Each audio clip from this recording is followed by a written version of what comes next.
আপনারা জানেন, শুনেছেন 25 তারিখ আমাদের প্রিয় নেতার একটা পরিকল্পনা প্ল্যানের কথা বলে গেছে, যেটা বাংলাদেশের জনগণের জন্য, বাংলাদেশের জন্য যে একটা পরিকল্পনা করেছে, সে পরিকল্পনা নিয়ে আমরা বিভিন্ন যারা আমরা প্রাপ্তি হয়েছি, যেমন আমি চট্টগ্রাম 12 পটিয়া আসনে এই প্ল্যানটাই আমরা ওখানে বাস্তবায়ন করি।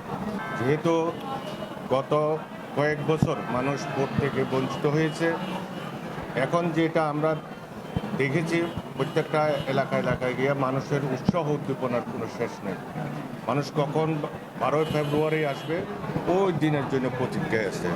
ইনশাল্লাহ আমরা আশা করি বাংলাদেশের জনগণ নতুন একটা গণতন্ত্রের জন্য ধানের শীষকে ভোট দিয়ে জয়ী করবে। আপনার জয়ের ব্যাপারে নিশ্চয়ই ভাবনা আছেন, সুষ্ঠু হবে কিনা? আমি আশা করি বর্তমান নির্বাচন কমিশন এবং যারা নির্বাচন কমিশনারকে বর্তমান সরকার সহযোগিতা করছে, ইনশাল্লাহ আশা করি সুষ্ঠু নির্বাচন হবে এবং আমি শতভাগ ইনশাল্লাহ আশা করি পটিয়ার জনগণ আমাকে ধানের শীর্ষে ব্যালটের মাধ্যমে ভোট দিয়ে জয়যুক্ত করে ইনশাল্লাহ পটিয়ার আশা আকাঙ্ক্ষা পূরণ করবে এবং সংসদে পাঠাবে।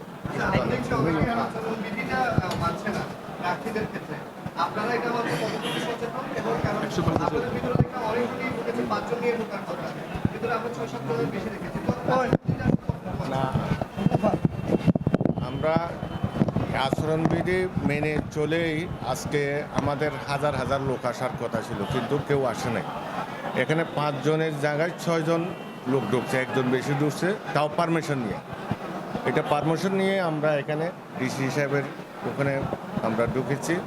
ইনশাল্লাহ আমরা আচরণবিধি যেহেতু আমরা প্রার্থী, আমরা আমাদেরকেই মানতে হবে। এই দেশ আমাদের, এই দেশকে আমরাই রক্ষা করব, আমরাই জনগণের কাছে থেকে এই ধানের শীষ প্রতীকে আচরণবিধির যাতে না হয় সে ব্যবস্থা করব।